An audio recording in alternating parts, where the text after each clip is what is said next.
Rétacnil. Famille de médicaments antiacnéiques locales. Ce médicament contient un dérivé de la vitamine A acide, rétinoïde.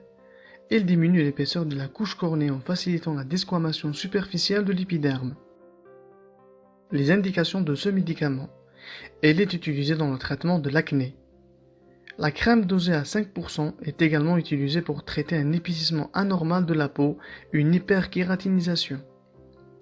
Mode d'emploi et posologie de médicaments Rétacnil.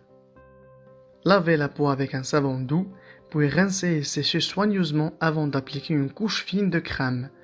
Pensez à vous laver les mains après l'application. Posologie usuelle. Pour l'acné, une application par jour avant le coucher.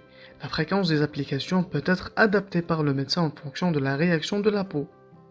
Une amélioration est généralement constatée après 4 à 8 semaines de traitement. Le résultat devient net après 3 mois. Un traitement d'entretien est souvent nécessaire. Pour une hyperkératinisation, 1 ou 2 applications par jour. Les contre-indications de médicaments Rétacnil. Ce médicament ne doit pas être utilisé en cas de grossesse.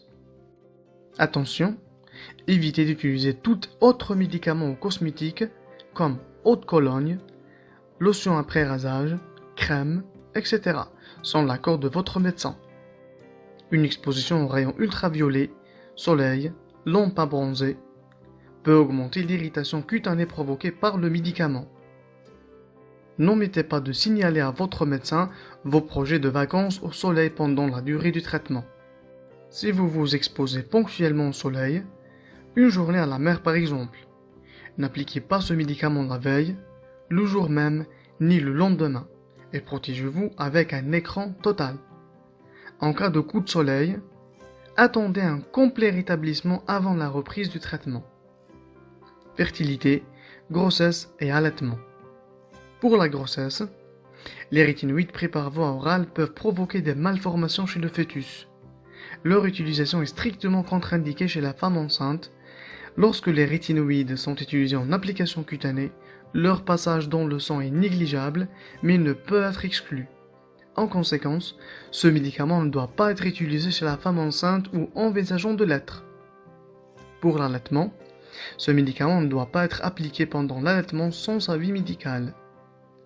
Les effets indésirables possibles: rougeur sèche et parfois creusante de la peau, surtout autour de la bouche et du cou. Ce phénomène régresse ou disparaît dès que l'on espace les applications.